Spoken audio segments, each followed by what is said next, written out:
In the cold breath of a medieval night, beneath the flickering light of torches and the silence of stone halls, secrets were sealed in blood and fire. A brotherhood once held the power to shake kingdoms, to make emperors kneel and kings turn pale. Their red cross was a symbol of faith, or fear, depending on who you asked. They were warriors of God, or agents of something much darker. They were the Knights Templar. You may have heard the name, maybe whispered in old legends, or flashed across the pages of conspiracy books. But the true story, that one was buried, deep, under centuries of silence and shadow. Tonight, we begin a journey into that silence. Not the loud, shining history written by victors, but the hushed memories trapped in catacombs, in ancient codes, and in burned manuscripts that once told of a force greater than any crown or cross. The Templars began humbly, a group of poor knights in the Holy Land, sworn to protect pilgrims. But their rise was unlike anything Europe had ever seen. In just a few generations, they built a network of power that spanned from dusty roads of Jerusalem to the throne rooms of France and the vaults beneath the Vatican. And yet, in one single day, their order was shattered. Hunted, tortured, executed. Their name became a curse. Why? What did they really find in the Holy Land? What secrets did they swear to protect, even with their lives? And most importantly, did they ever truly disappear? Tonight, you'll hear more than a story. You'll walk down corridors forgotten by time. You'll see symbols etched into stone, whispered through generations. And you'll wonder, how much of our history is true, and how much was carefully erased. This is not a tale of myth. This is not a bedtime fantasy. This is a shadow that still lingers. To understand the Templars, we must return to a world on fire. The year is 1096. Europe is fractured, violent, and ruled by kings who rarely hold true power. The Church, however, looms large. It preaches salvation, penance, and, increasingly, war. When Pope Urban II called for the First Crusade, tens of thousands answered. Nobles, peasants, thieves, priests, all marching east toward the Holy Land, driven by promises of heaven and the thrill of glory. The Crusaders took Jerusalem in 1099 in a wave of blood and fire. The streets ran red. The Holy Sepulchre was reclaimed. And for the first time in centuries, Christianity held a foothold in the sacred city. But conquest was only the beginning. The Crusader kingdoms were fragile, isolated, and surrounded by enemies.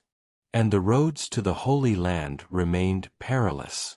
Pilgrims, ordinary men and women, still flocked to Jerusalem, driven by faith.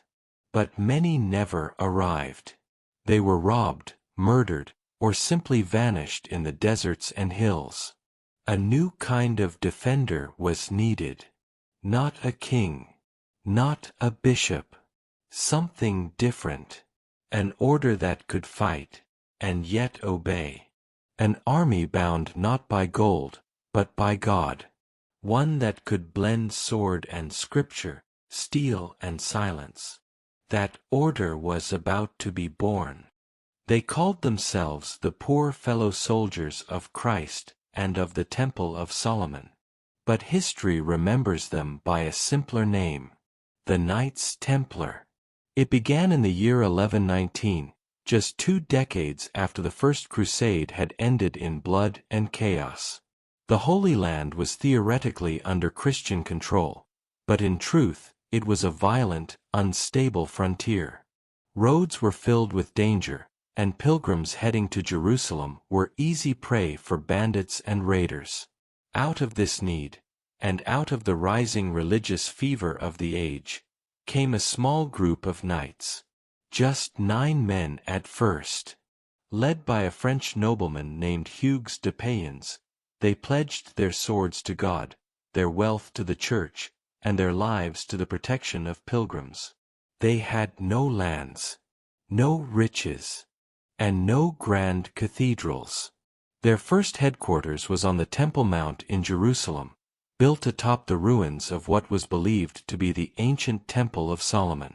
From this sacred and symbolic location, they took their name, Templars. They lived under vows of poverty, chastity, and obedience, much like monks. But unlike monks, they carried swords. They were a strange hybrid, part warrior, part monk. A holy paradox in steel armor. Their emblem, two knights riding the same horse, was a symbol of humility and solidarity. A visual reminder that they shared everything, even the animals they rode into battle. But humility would not last long. The Templars began gaining support, from kings, from nobles, and most importantly, from the Church. In 1129, at the Council of Troyes, they were officially endorsed by the Pope.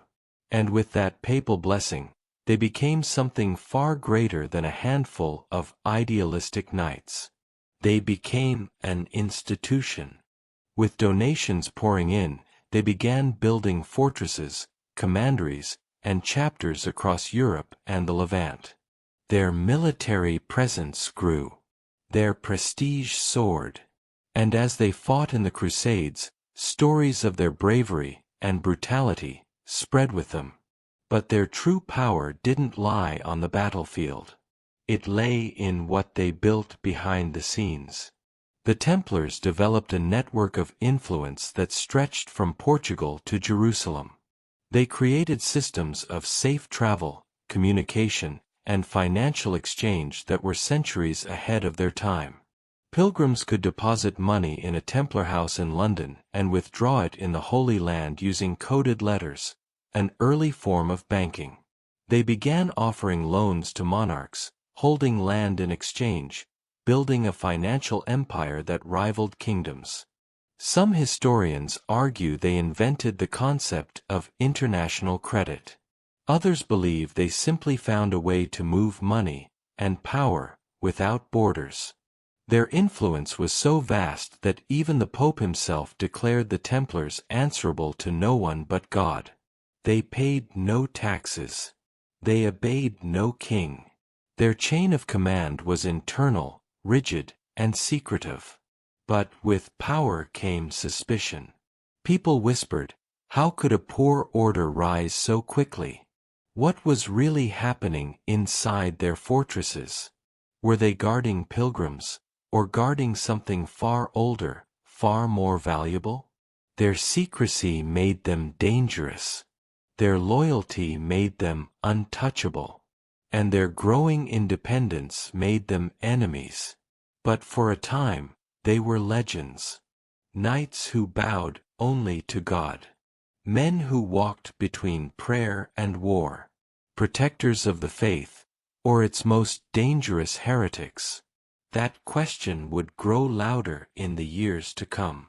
And eventually, it would cost them everything. They began with nothing. No lands.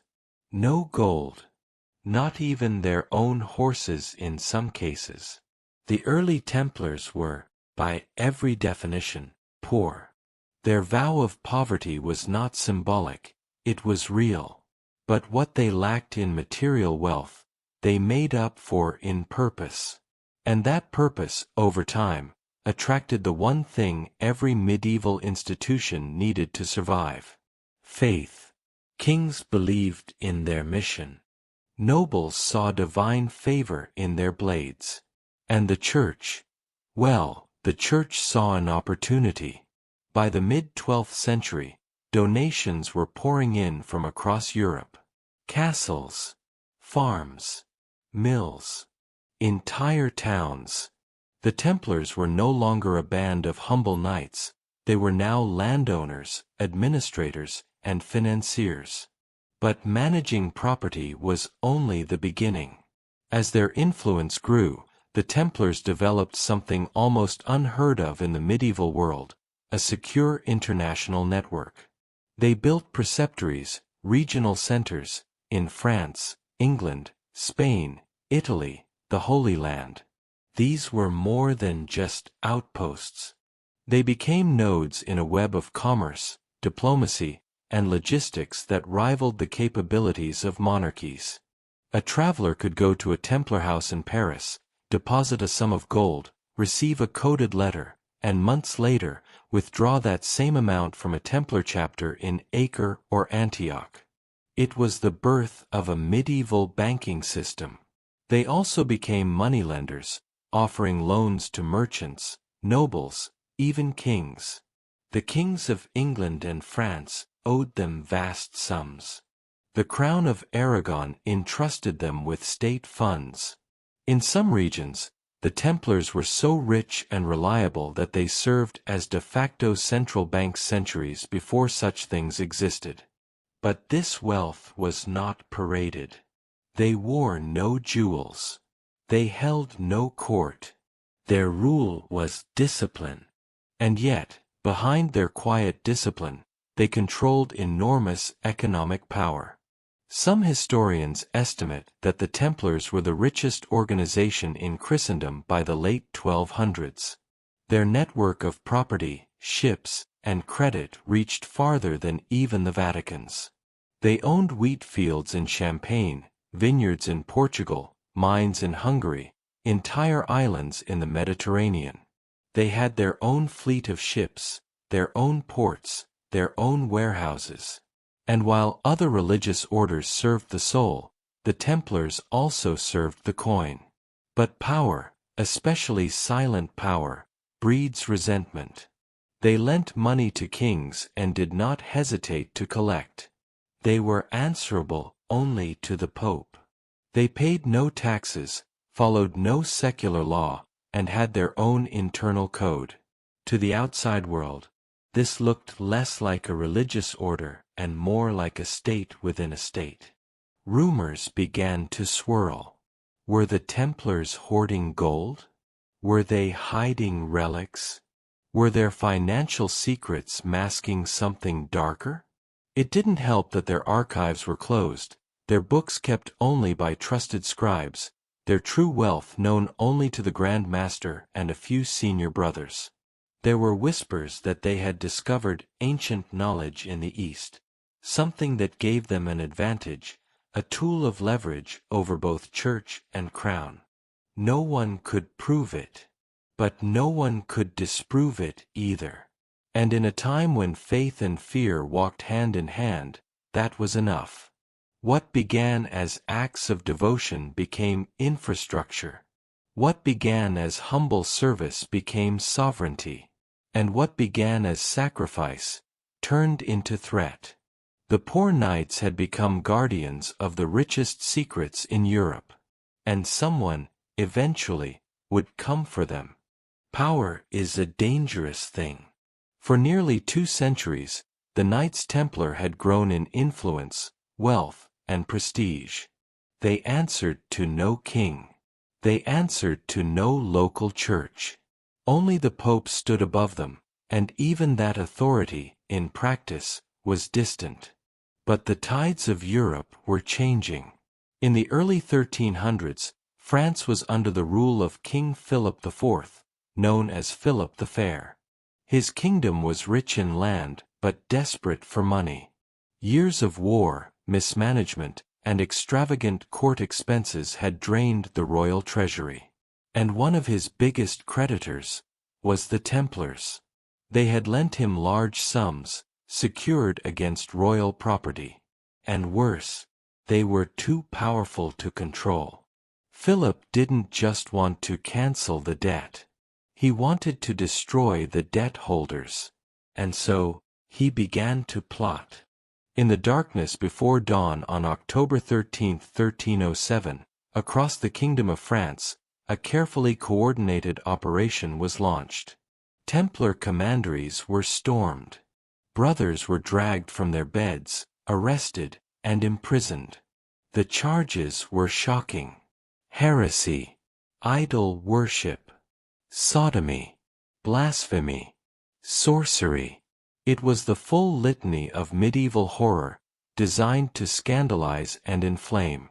The kind of accusations no one could easily defend against, because they were based on whispers, confessions, and fear.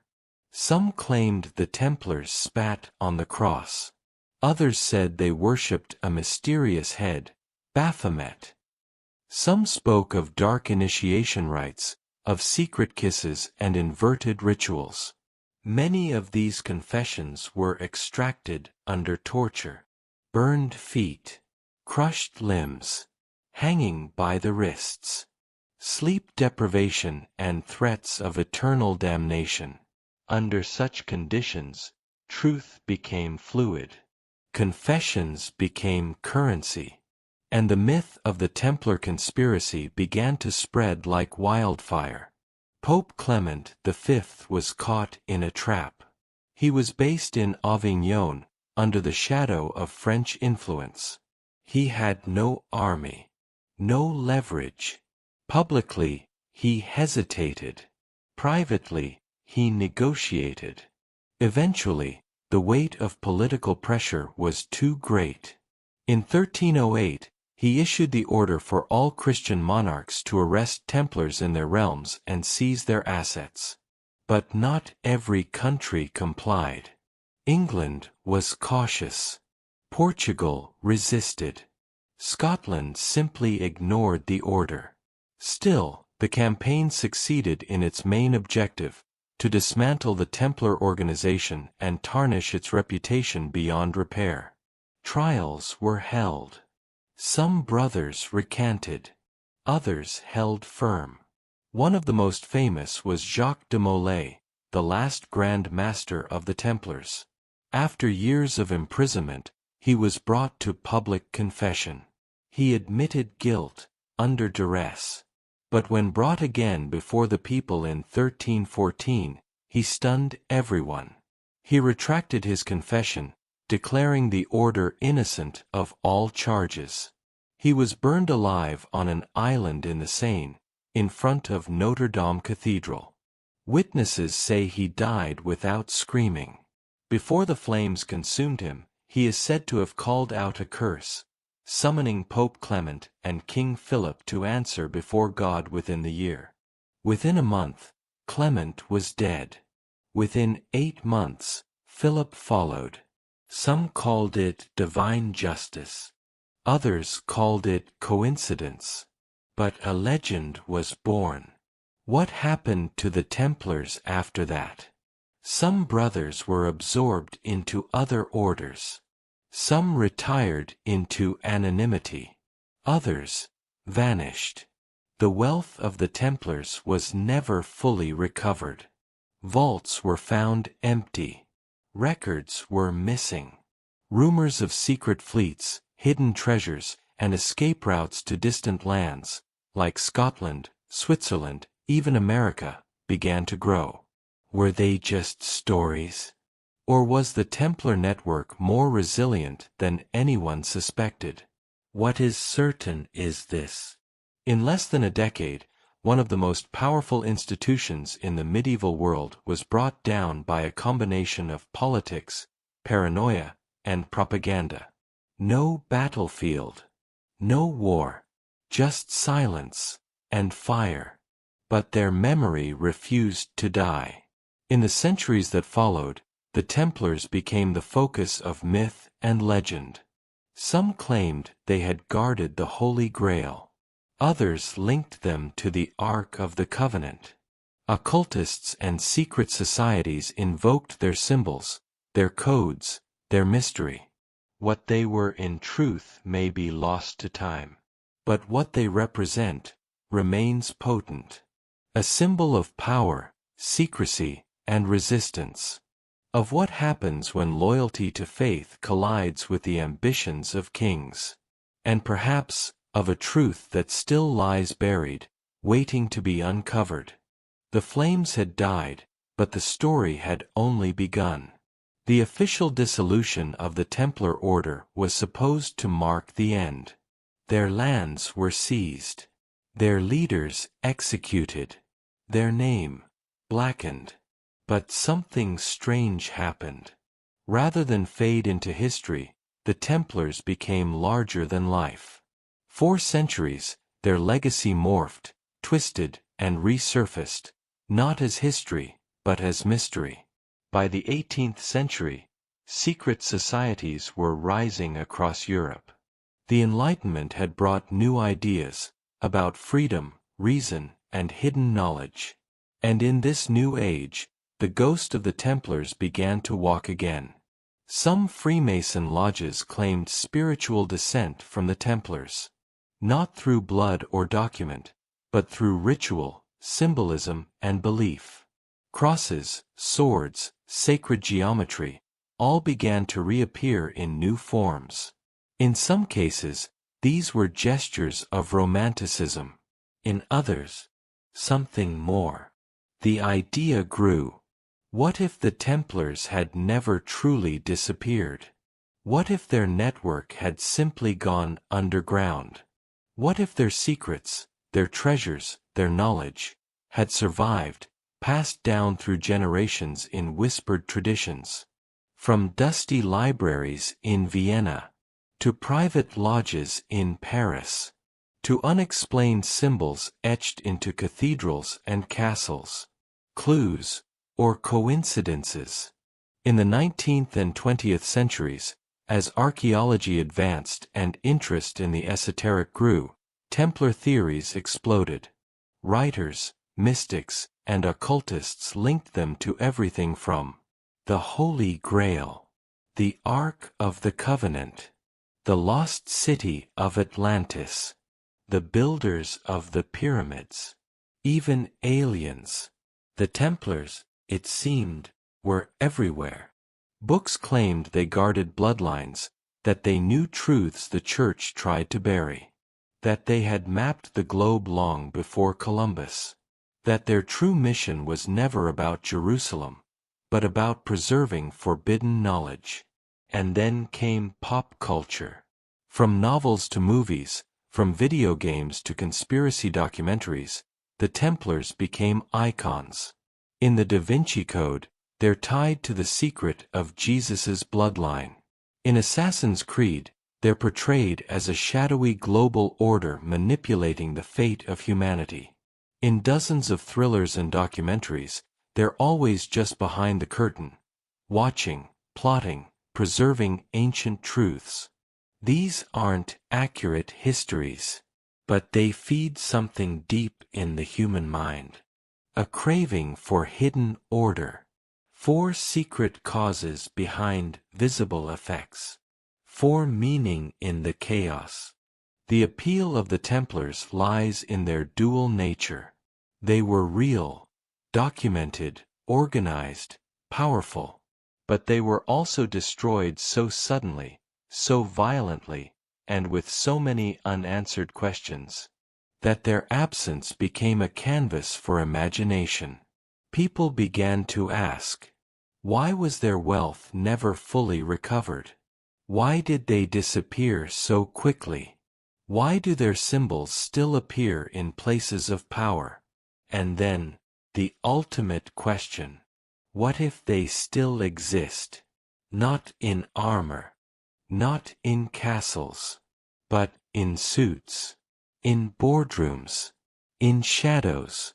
Some believe the Templars evolved into new orders, that they became the architects behind modern elites, that their ideas live on in the Illuminati, in Bilderberg, in secret banking families. Is it paranoia? Or is it pattern? After all, history teaches us one thing. Power does not disappear. It adapts. And the Templars may have been the masters of adaptation. If you strip away the legends, the stories, and the modern fiction, one mystery remains. What were the Templars guarding? Not just in Jerusalem, but across Europe. In remote castles, hidden vaults, and mountain strongholds. Why did they build such massive structures in places far from trade routes or battles? And more importantly, why did so many of them vanish? Some historians believe the answer lies in relics, sacred artifacts that were once the obsession of medieval faith. The most famous, the Holy Grail, the cup said to have been used by Christ at the Last Supper, a symbol of divine power, eternal life, and ultimate knowledge.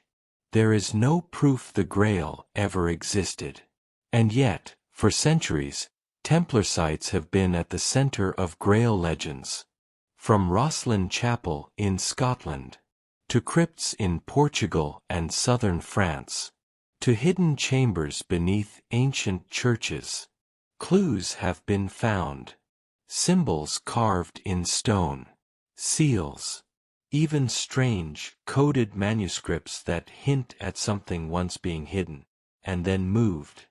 Another relic tied to the Templars is the Ark of the Covenant. According to the Bible, it held the 10 Commandments. It was said to unleash the wrath of God upon enemies. It vanished from history long before the Templars rose, but some believe they found it. Or at least something powerful enough to inspire awe.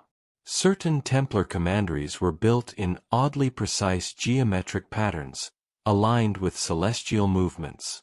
Not unlike ancient Egyptian or Babylonian temples. Coincidence? Or knowledge rediscovered? And then, there's the question of secret locations. In the south of France, the ruined fortress of Montségur stands on a cliff, once home to the Cathars, a religious group wiped out by crusaders. Some believe the Templars rescued hidden texts from Montségur before its fall, texts that challenged the Church's teachings. In Switzerland, remote chapels and mountain vaults bear Templar crosses, in a country that became a banking capital centuries later. In Portugal, the Convent of Christ in Tomar hides spiral staircases, encoded symbols, and underground chambers never fully explored. In England, the village of Templecombe revealed a mysterious painted panel of a face, hidden behind a wall for centuries. Some say it was Baphomet. Others, Christ. No consensus. Only mystery. And then there's the sea. Some claim the Templars had a secret fleet, docked at La Rochelle, on the Atlantic coast of France. When the arrests came in 1307, that fleet vanished.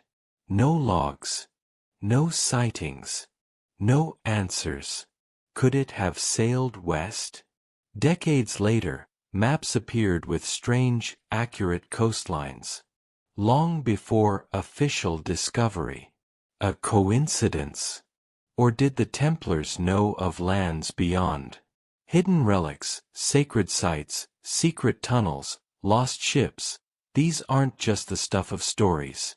Archaeologists have found sealed underground vaults in Templar ruins.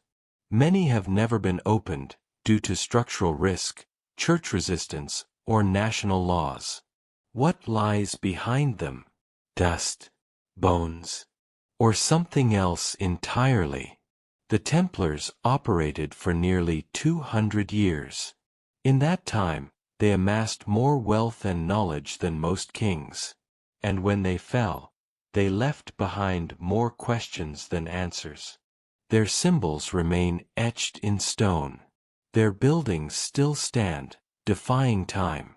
And their legend continues, fueled by the silence of what was never explained.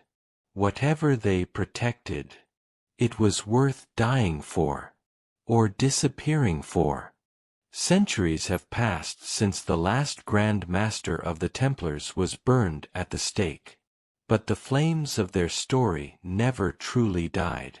Instead, they spread into new nations, new systems, new myths, and perhaps into the foundations of the modern world itself.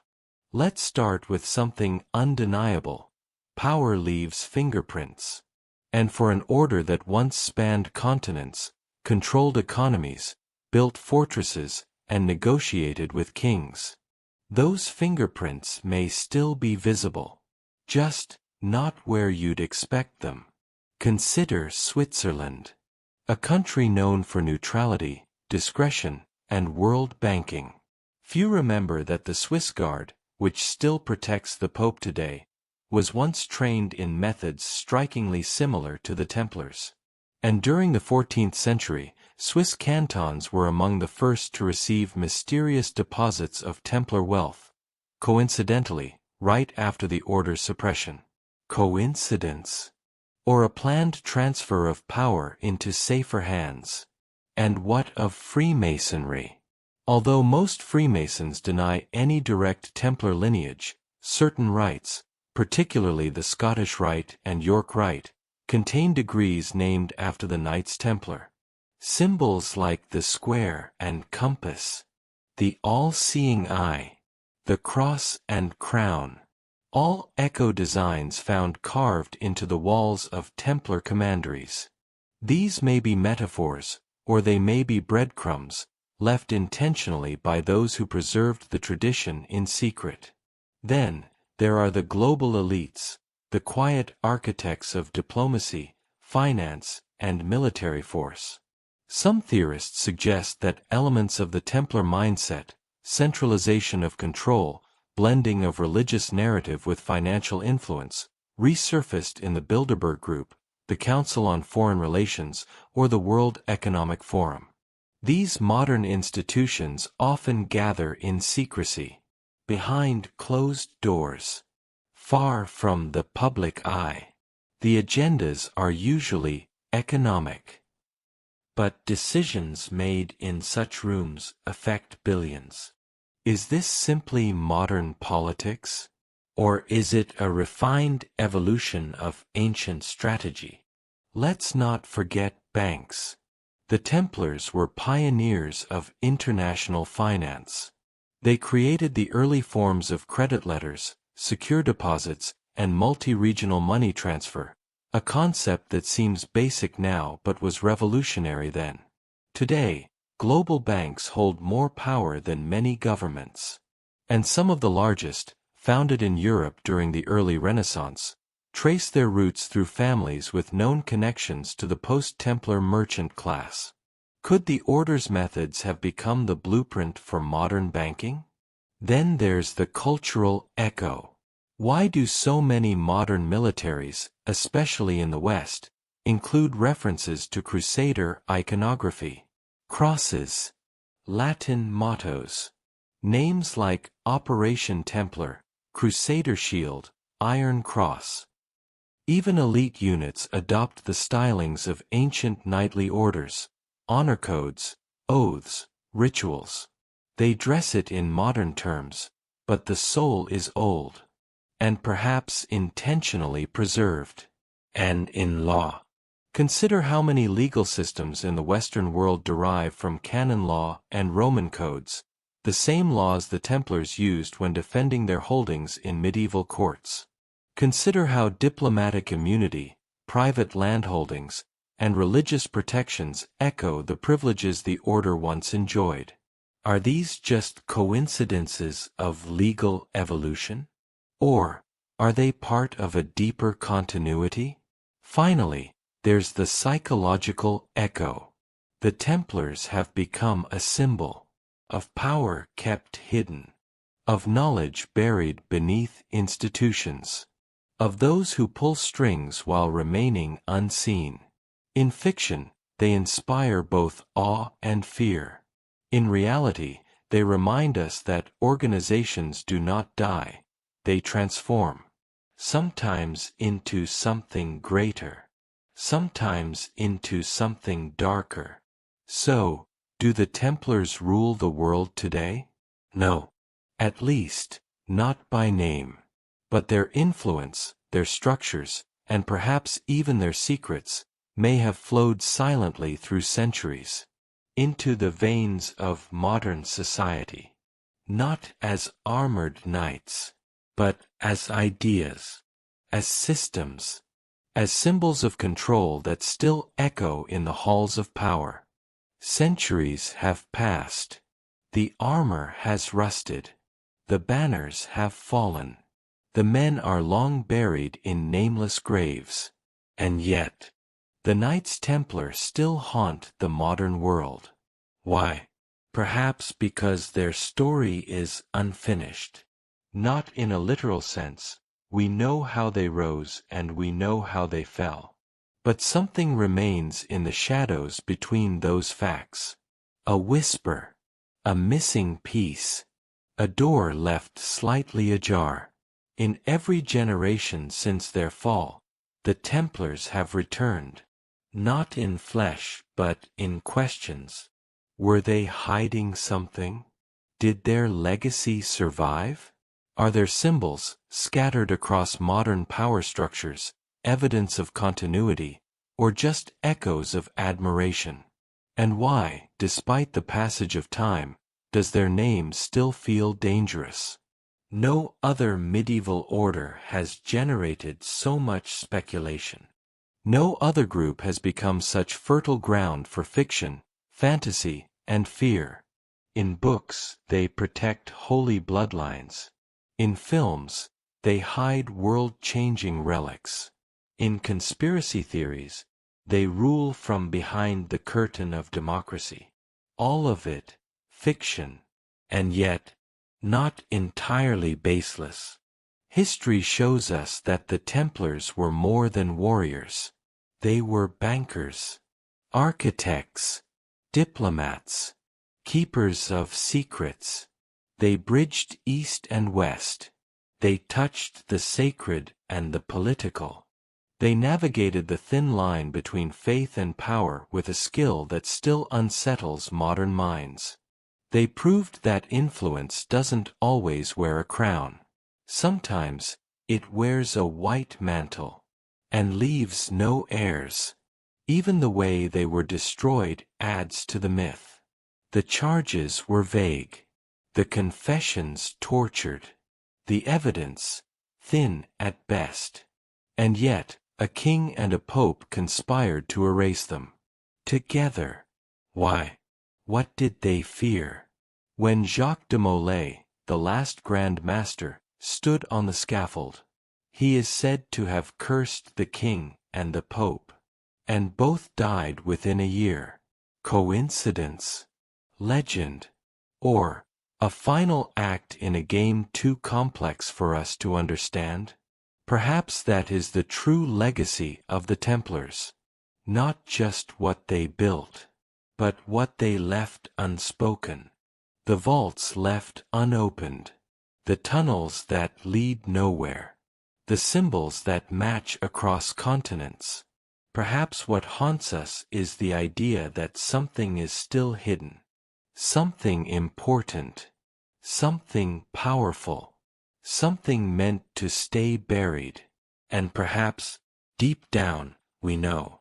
Power never really dies. It simply changes form. So maybe the Templars are still here. Not as men on horseback, but as a memory.